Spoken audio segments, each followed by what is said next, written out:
On April 4, 1963, civil rights activist Reverend Martin Luther King Jr. was in Memphis, Tennessee to support a protest march by striking sanitation workers. Having arrived in town the previous day, he was staying at the Lorraine Motel. The evening of the 4th, King and others were planning to attend a dinner at the home of Reverend Samuel Billy Kiles, who was at the hotel to meet with King and other members of his retinue. At approximately 6 p.m., King stepped out of room 306 and onto the hotel's balcony. A single gunshot rang out and King fell.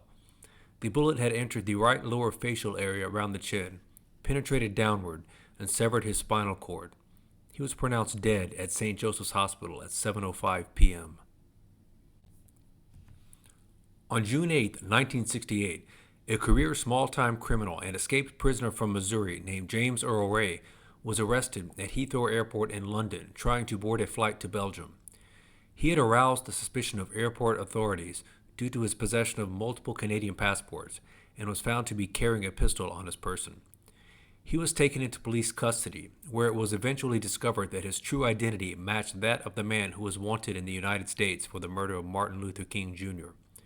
Ray was formally extradited to the United States on July 19th to face the murder charge in the state of Tennessee. In Tennessee State Court on March 10, 1969, James Earl Ray pleaded guilty to the murder of Martin Luther King Jr. and was sentenced to a prison term of 99 years.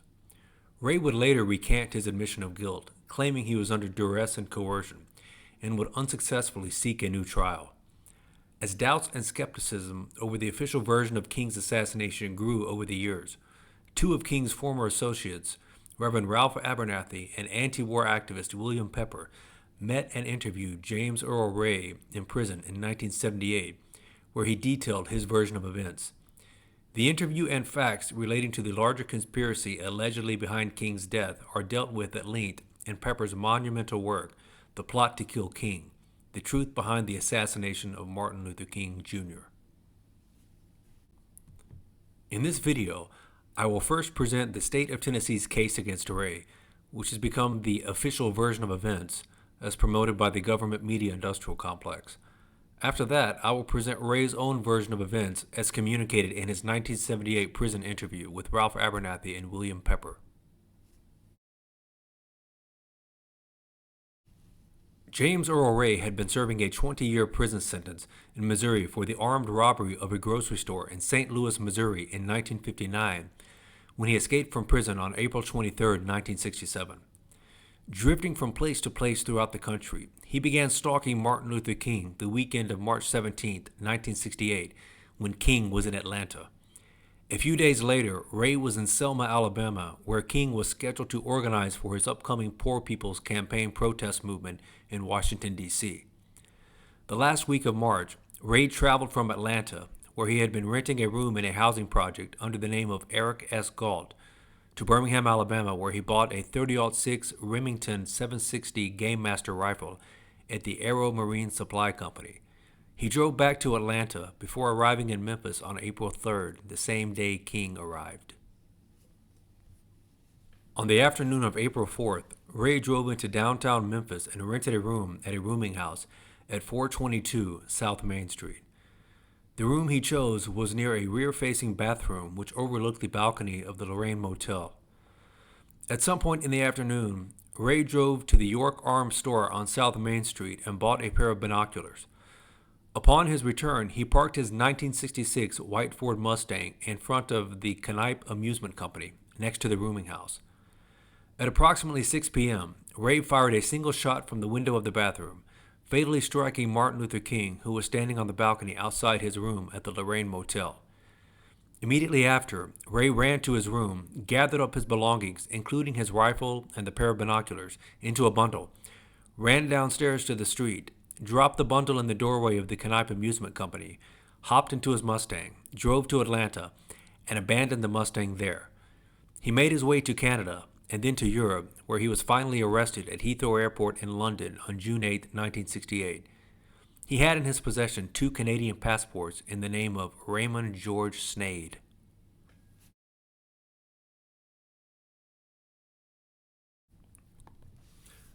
Ray escaped from the Missouri State Penitentiary on April 23, 1967. From there, he went to Chicago, where he obtained a car and a temporary driver's license and worked briefly at a restaurant.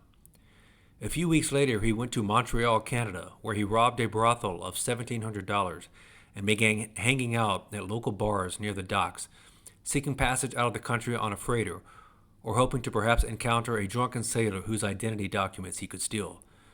It was at the Neptune Bar at 121 West Commissioner Street in August of 1967 that Ray says he met the man who directed and coordinated his movements and activities from that day until April 4, 1968, the date of King's assassination. The man gave the name of Raul, and according to Ray, he appeared to be of Latin extraction and was about 5'9", 150 pounds. Raul offered to pay Ray to smuggle some contraband across the U.S. border into Detroit.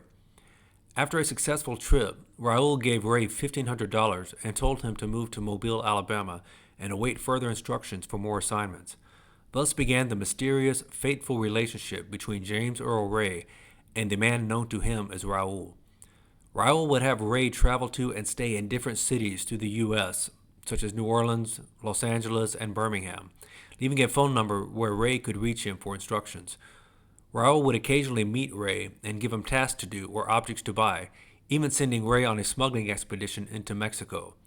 It was Raul who gave Ray $2,000 to buy a used Ford Mustang. Eventually, Raul and Ray ended up in Atlanta, where Ray, at Raul's insistence, rented a room at a housing project. Raul said he was setting up a gun-running operation and wanted Ray to buy a new large-bore deer rifle with a scope. They drove to Birmingham, Alabama to purchase the Remington 760 Game Master, as Ray had a fake Alabama ID in the name of Harvey Lohmeyer, a former criminal associate of his. Before parting ways, Raul instructed Ray to check into the New Rebel Motel in Memphis on April 3rd and to bring the rifle with him.